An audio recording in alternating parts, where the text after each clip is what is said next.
السلام علیکم ورحمۃ اللہ وبرکاتہ۔ نحمدہ نصلی علی رسول الکریم، اما بعد۔ معزز ناظرین، آپ سب حضرات نے خبروں میں سنا ہوگا کہ 5 یا 6 دن پہلے کولہاپور مہاراشٹرا میں رضا جامع مسجد پر آتنکوادیوں نے سنگ پریوار کے گنڈوں نے حملہ کیا ہے۔ مسجد کو کافی نقصان پہنچایا، قرآن شریف کی بے حرمتی کی، مسلمانوں کے گھروں میں بھی حملہ کیا، کئی مسلمان زخمی ہیں۔ اگر جن بھائیوں نے ویڈیو نہ دیکھا ہو، یہ تھوڑی سی جھلک دکھا رہا ہوں، دیکھ لیجئے اس کو۔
اب سوال یہ پیدا ہوتا ہے، ان سے کیسے نپٹا جائے؟ کئی سالوں سے سلسلہ چل رہا ہے، ہماری مسجدوں پہ حملے ہو رہے ہیں، ماب لنچنگ کی جا رہی ہے اور درگاہوں پہ حملے ہو رہے ہیں۔ سب پورا جو ہے ایک ٹولہ ہے، یہ گنڈوں کا جو اتپات مچائے ہوئے ہے پورے۔ اب تو کانگریس انڈیا کی جو ہے پارٹی جو ہے مضبوط اس میں ہے، راہل گاندھی ہے، اکھلیش یادو ہیں، یہ لوگ بھی خاموشی اختیار کیے ہوئے اس مسئلے پہ، اور جو مسلمان MP MLA ہیں جیت کے گئے ہیں وہ بھی خاموش ہیں، صرف اویسی جی اس مسئلے پہ بولتے ہیں۔ اب ہم کیا کریں؟ سوال پیدا ہوتا ہے، اتنے بڑے مسئلے سے کیسے نپٹا جائے؟ تو میں آپ کو بتا دوں کہ آج کے 1400 سال پہلے ہمارے نبی کریم صلی اللہ علیہ وسلم جتنے فتنے آنے والے ہیں، جو کچھ مسلمانوں کے اوپر گزرنے والا ہے، وہ بتا دیا ہے۔ اللہ تعالیٰ نے قرآن میں بھی بتایا ہے بہت سی باتیں۔ اس دور میں جس میں ہم لوگ جی رہے ہیں، اس کے بارے میں ایک حدیث ہے سنن ابو داؤد کی، حدیث نمبر 4297۔ حضرت ثوبان رضی اللہ عنہ سے روایت ہے کہ آپ صلی اللہ علیہ وسلم نے فرمایا کہ ایک وقت ایسا آئے گا کہ جب کہ ساری دنیا کی قومیں تمہارے اوپر ٹوٹ پڑیں گی، اس طرح کی جیسے بھوکے لوگ دسترخوان پہ ٹوٹ پڑتے ہیں۔ کسی نے پوچھا کہ یا رسول اللہ کیا ہم تعداد میں کم ہوں گے؟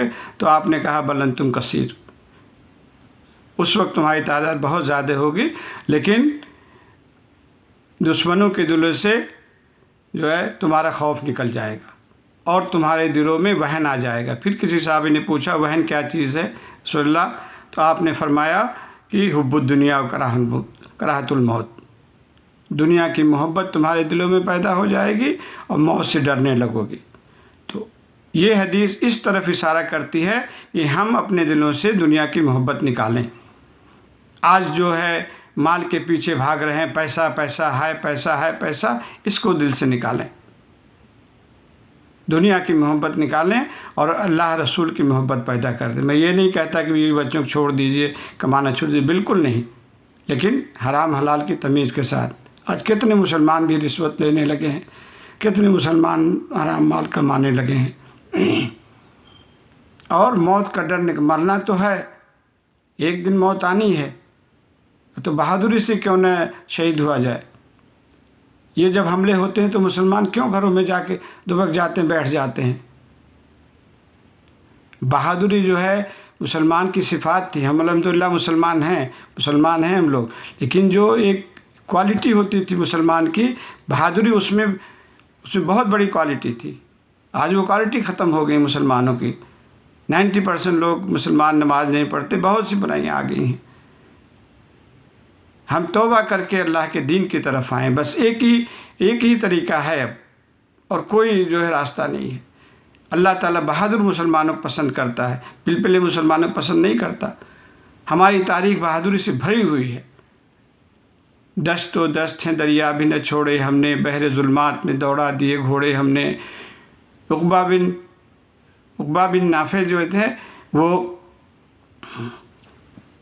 انہوں نے اٹلانٹک اوشن میں اپنے گھوڑے دوڑا دیے تھے، اس میں ڈال دیا تھا، دریا میں گھوڑے ڈال دیے تھے، اور کافی فتوحات کی تھی۔ بنو امیہ کے جنرل تھے یہ، صحابی تو نہیں تھے، لیکن حضور صلی اللہ علیہ وسلم کے زمانے میں ان کی پیدائش ہو گئی تھی۔ آثار و نشان سب قائم ہیں، اللہ کی رحمت آج بھی ہے، اللہ کے بندوں نے لیکن اس راہ پہ چلنا چھوڑ دیا۔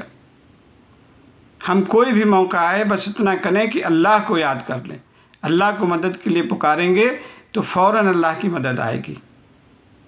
اسی کی تعلیم حضور صلی اللہ علیہ وسلم نے دی ہے۔ آپ نے حضور صلی اللہ علیہ وسلم کا واقعہ سنا ہوگا کہ آپ ایک بار کسی تالاب کے کنارے نہا رہے تھے، تو وہاں ایک یہودی نے آپ کو دیکھا کہ اکیلے ہیں، تنہا ہیں، تو آپ نے تلوار اپنی درخت پہ ٹانگ دی تھی۔ یہودی آیا، اس نے تلوار اٹھائی، حضور صلی اللہ علیہ وسلم جب باہر نکلے تو اس نے کہا کہ بھئی آج اے محمد، آج تمہیں کون بچائے گا ہمارے ہاتھ سے؟ تو آپ نے کہا اللہ، میرا اللہ بچائے گا۔ اتنا سننا تھا کہ اس کے اوپر دہشت طاری ہوئی، تلوار گر گئی، کانپنے لگا۔ حضور صلی اللہ علیہ وسلم پھر تلوار اٹھائی اور بولا آج میرے ہاتھ سے تجھے کون بچائے گا؟ اس نے کہا آپ کے علاوہ کوئی بچانے والا نہیں۔ تو آپ نے اسے معاف کر دیا۔ لیکن اب ہم جب ہمارے حالات جب سدھریں گے، جب ہم حالات کا مقابلہ کریں گے، کسی کے اوپر بھروسہ نہ کریں۔ یہ جو پارٹیاں ہیں یہ اپنا اپنا مفاد دیکھتی ہیں، سب اللہ پہ بھروسہ کر کے دین دنیا کے جتنے مسئلے ہیں ان کو حل کرنے کی کوشش کریں۔